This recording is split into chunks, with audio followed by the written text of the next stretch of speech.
बॉलीवुड की फिल्मों में सबसे पहले स्क्रीन पर दिखाए गए डाकू और फिर दिखाए गए अंडरवर्ल्ड डॉन। इसके बाद आया माफिया, गैंगस्टर्स और बाहुबलियों का दौर। यूपी, बिहार, हरियाणा, राजस्थान के गैंगस्टर और बाहुबलियों पर बनाई गई कई सारी फिल्मों और वेब सीरीज को हम सभी ने देखा है। मगर इन सभी फिल्मों और वेब सीरीज में एक बात हमेशा कॉमन रही और वो था 90 का दशक। क्योंकि 90 का दशक वो टाइम था जब पूरे देश भर में संगठित अपराध अपने पीक पॉइंट पर था। AK-47 और देसी कट्टों के दम पर होने वाले अपराध के उस दौर में पहाड़ का एक युवा छात्र नेता हाथ में दराट लेकर जरायम की दुनिया में कदम रखता है और एक ऐसे अपराध को अंजाम दे डालता है जिससे उसका नाम देश भर के मशहूर गैंगस्टर्स और अपराधियों की लिस्ट में शामिल हो जाता है। हम ऐसे कुख्यात अपराधी की बात क्यों कर रहे हैं, तो उसका कारण भी जान लीजिए। दरअसल माजरा कुछ ऐसा है कि पूरे 25 साल जेल में बिताने के बाद पहाड़ का बाहुबली और हिमाचल का पहला गैंगस्टर अमरीश राणा आज के दिन जेल से आजाद हो गया है। मगर 25 साल पहले जेल में दाखिल हुए अमरीश राणा और आज जेल से रिहा हुए अमरीश राणा में जमीन आसमान का अंतर है। अब वो युवाओं को अपराध से, छात्र राजनीति से और नशे से दूर रहने की सलाह देता है। आर्ट ऑफ लिविंग और समाज के लिए अपनी तरफ से योगदान देने की बातें करता है। मगर असल सवाल ये है कि वो वजहें क्या रहीं जिसके कारण हिमाचल पंजाब बॉर्डर पर मौजूद ऊना जिले का रहने वाला एक नौजवान लड़का खौफ का ऐसा पर्याय बन गया जिसे बड़े बड़े अपराधी सलाम करते थे और पुलिस वाले सहम जाते थे।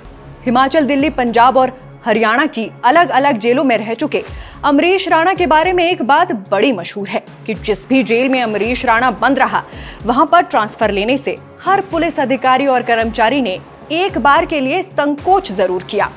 हाँ, मुलाजमान ਦਾ ਜ਼ਰੂਰ ਐਸਾ ਕੁਝ ਟਾਈਮ ਰਿਹਾ, ਪਰ ਲੇਕਿਨ ਕੈਦੀਆਂ ਦਾ ਐਸਾ ਨਹੀਂ ਰਿਹਾ। ਕੈਦੀ ਬਿਲਕੁਲ ਭਾਈਆਂ ਦੀ ਤਰ੍ਹਾਂ ਮੈਨੂੰ ਮੰਨਦੇ ਰਹੇ ਕਿਉਂਕਿ ਕੈਦੀਆਂ ਲਈ ਮੈਂ ਬਹੁਤ ਸੰਘਰਸ਼ ਕਰਿਆ, ਉਹਨਾਂ ਦੀ ਮੈਂ ਹੈਲਪ ਕਰਦਾ था। ਤਾਂ ਕੈਦੀ ਕਦੀ ਇਸ ਚੀਜ਼ ਤੋਂ ਨਹੀਂ ਘਬਰਾਏ ਕਿ ਅਸੀਂ ਉਸ ਜੇਲ੍ਹ 'ਚ नहीं जाना।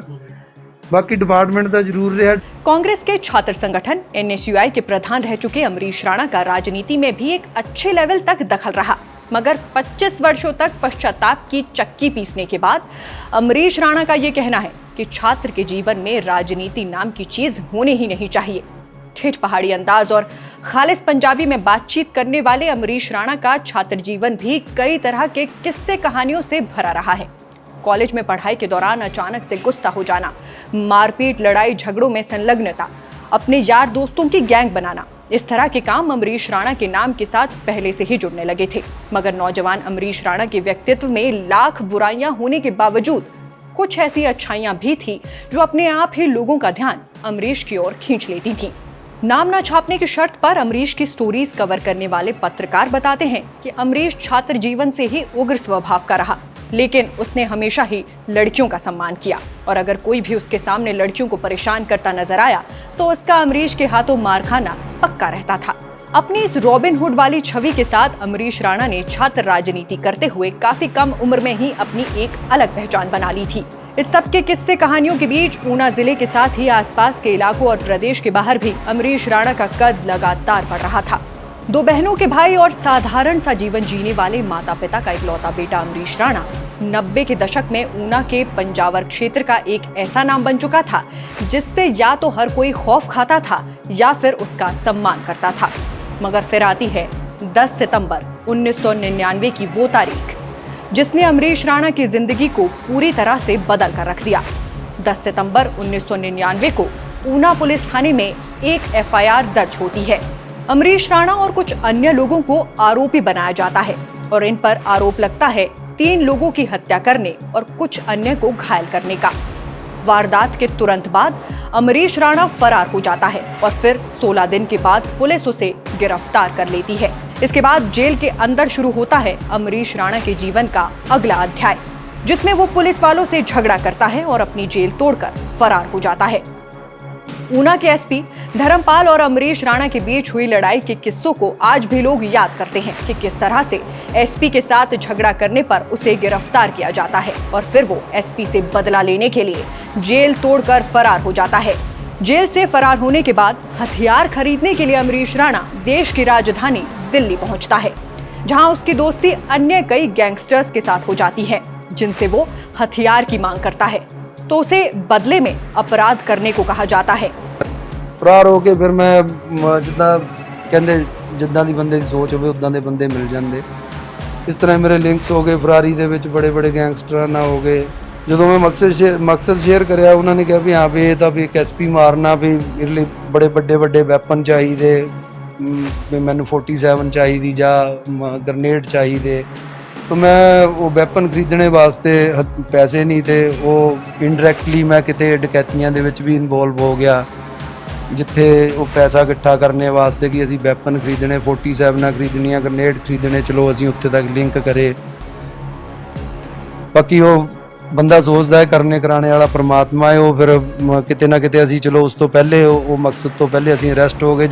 भारत की सबसे बड़ी जेल तिहाड़ में बंद रहने के दौरान अमरीश राणा को ऐसे सेल्स में रखा जाता है जिसमें आतंकवादी, आईएसआई के एजेंट और कई सारे माओवादी पहले से ही बंद होते हैं।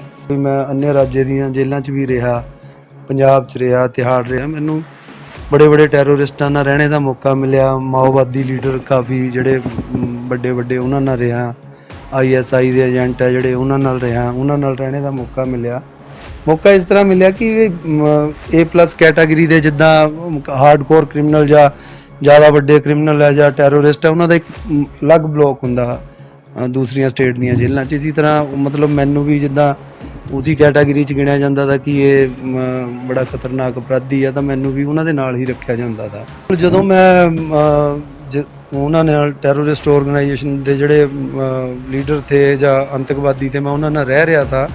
ਤਾਂ ਉਸ ਟਾਈਮ ਜਦੋਂ ਮੈਨੂੰ ਉਹ ਜੁਆਇਨ ਕਰਾਣੇ ਦੀ ਗੱਲ ਕਰਦੇ ਤੇ ਤਾਂ ਉਹਨਾਂ ਨੇ ਇੱਥੇ ਤੱਕ ਮੈਨੂੰ ਆਫਰ ਕਰੇ ਕਿ ਹਾਂ ਵੀ ਤੈਨੂੰ ਪਾਕਿਸਤਾਨ ਭੇਜਣਾ, ਤੈਨੂੰ ਅਸੀਂ ਕੋਰਟ ਦੇਣਾ ਔਰ ਆਪਣਾ ਤੁਸੀਂ ਤਾਂ ਹੀ ਸਰਕਾਰਾਂ ਨਾਲ ਲੜਾਈ ਲੜ ਸਕਦੇ।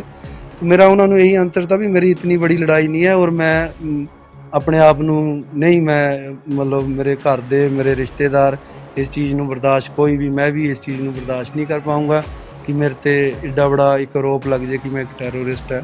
जेल में रहने के दौरान अमरीश राणा ने भले ही अपराध और अपराधियों की दुनिया में बहुत नाम कमाया, लेकिन जेल के बाहर मौजूद अमरीश के परिवार ने इस दौरान बहुत कठिन समय देखा।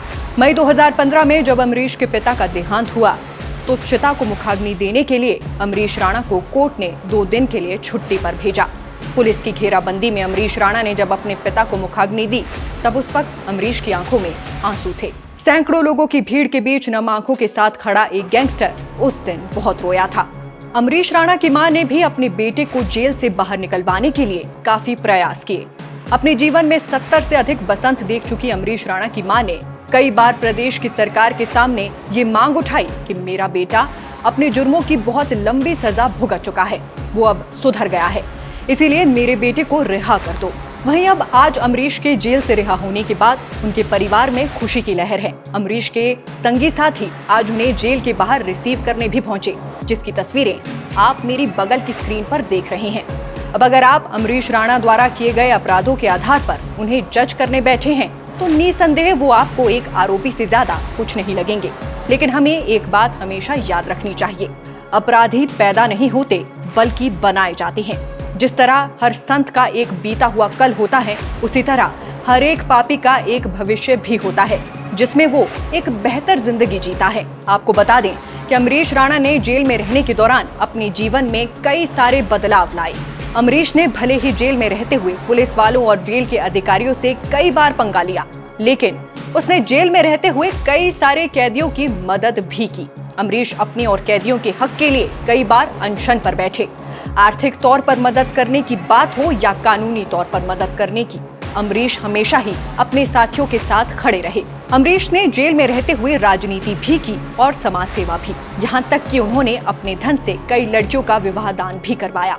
मगर जेल का जो एक अधिकारी अमरीश के जीवन में सबसे बड़ा बदलाव लेकर आया, उसके बारे में बात करते हुए अमरीश बताते हैं, जो सबसे बड़ी चीज़ है जो मैं रियलाइज़ करी और रियलाइज़ भी मैंने कराने वाले एक जेल अफसर थे, जेल एसपी सुशील ठाकुर जी मंडी तो है।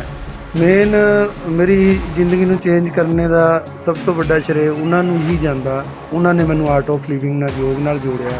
साल 2019 में 90 दिन की पैरोल पर रिहा किए गए अमरीश राणा ने धर्मशाला जिला कारागार में आत्मसमर्पण करने से पहले मां बगलामुखी मंदिर कोटला में माथा टेका था और आज अंतिम बार जेल से रिहा होने के बाद भी लगभग महीने भर तक अमरीश राणा अलग अलग मंदिरों में जाकर उन सभी जगहों पर माथा टेकने वाले हैं जहां उनकी मां ने अपने बेटे को जेल से रिहा करने के लिए मन्नतें मांगी थीं। अपने आपराधिक जीवन से मिली सीख का निचोड़ अमरीश राणा ये बताते हैं कि देश भर के स्कूलों में कक्षा 5वीं से लेकर 10वीं तक छात्रों को कानून की शिक्षा दी जानी चाहिए, क्योंकि अमरीश के अनुसार अपराध करने वाले 90% से अधिक लोगों को इस बात का पता ही नहीं रहता कि उन्होंने कोई अपराध किया है। अमरीश ने अपनी सोच को एक मिशन बनाकर उससे बदलाव लाने का भी काम जेलों में रहकर किया है। एक NGO है अपने किरण बेदी जी दी जो जेलों 'ਚ बहुत बड़े स्तर ਤੇ ਕੰਮ ਕਰ ਰਹੇ, ਉਹਨਾਂ ਨਾਲ ਵੀ ਮੇਰੀ ਡਿਸਕਸ਼ਨ ਹੋਈ, ਹੋਰ ਅਫਸਰਾਂ ਨਾਲ ਵੀ ਹੋਈ, ਬੜਿਆਂ ਨਾਲ, ਹੋਰ NGO ਦੇ ਜਿਹੜੇ ਜਾਂ ਪੋਲੀਟੀਕਲ ਬੰਦੇ ਆ, ਕਈਆਂ ਨਾਲ ਮੈਂ ਬਹੁਤ ਕੋਸ਼ਿਸ਼ ਕਰੀ ਕਿ ਹਾਂ ਵੀ ਅਗਰ ਅਪਰਾਧ ਨੂੰ ਤੁਸੀਂ ਵਾਕਈ ਸਮਾਜ 'ਚੋਂ ਖਤਮ ਕਰਨਾ ਚਾਹੁੰਦੇ ਆ, ਇਸ ਦੇਸ਼ 'ਚੋਂ ਖਤਮ ਕਰਨਾ ਚਾਹੁੰਦੇ ਆ ਤਾਂ ਪੂਰੇ ਲਈ ਇੱਕੋ ਹੀ ਫਾਰਮੂਲਾ ਹੈ ਕਿ ਹਰ ਇਨਸਾਨ ਜਾਗਰੂਕ ਹੋਣਾ ਚਾਹੀਦਾ, ਉਹਨੂੰ ਕਾਨੂੰਨ ਦਾ ਪਤਾ ਹੋਣਾ ਚਾਹੀਦਾ। ਅਗਰ 5ਵੀਂ ਕਲਾਸ ਤੋਂ ਥੋੜੇ ਸਤਰ ਤੇ ਕਾਨੂੰਨ ਦੀ ਪੜ੍ਹਾਈ 5ਵੀਂ ਤੋਂ 10ਵੀਂ ਤੱਕ ਪੜ੍ਹਾਣੀ ਸ਼ੁਰੂ ਕਰ ਦਿੱਤੀ ਜਾਵੇ। ਔਰ ਇਹ ਚੀਜ਼ ਨੂੰ ਲੈ ਕੇ ਮੈਂ ਕਾਫੀ ਜ਼ੋਰ ਲਗਾਇਆ ਵੀ ਆਪਣੇ ਸਤਰ ਤੇ ਜਿੱਥੇ ਮੇਰੇ ਲਿੰਕਸ ਤੇ ਵੀ ਕੋਈ ਐਸਾ ਸਿਸਟਮ ਹੋਰ ਫਿਰ ਮੈਨੂੰ धीरे धीरे मतलब ये मैं आवाज़ अज तो 10 साल 12 साल पहले उठानी शुरू करी थी तो कुछ स्टेटां दे विच ये चीज़ जिहड़ा लॉ है कंपलसरी विषय कर दिता गया वा। बहरहाल अपनी पूरी जवानी अलग अलग जेलों में खपाने के बाद अमरीश राणा आज सलाखों के बाहर निकल आए हैं और अपने जीवन के एक नए अध्याय की शुरुआत करने जा रहे हैं। तो ये थी हिमाचल के सबसे पहले गैंगस्टर की कहानी जो हमने आपको सुनाई। इस वीडियो को बनाने के पीछे हमारा किसी भी तरह के अपराध को बढ़ावा देने का मकसद बिल्कुल भी नहीं था। इंटरनेट पर मौजूद जानकारियों के आधार पर हमने ये वीडियो तैयार किया था, इसीलिए कोई बात छूट गई हो या छोटी मोटी भूल चूक के लिए हमें माफ कीजिएगा। वीडियो पसंद आया हो तो लाइक शेयर जरूर करें और हमारा YouTube चैनल सब्सक्राइब करना बिल्कुल भी ना भूलें।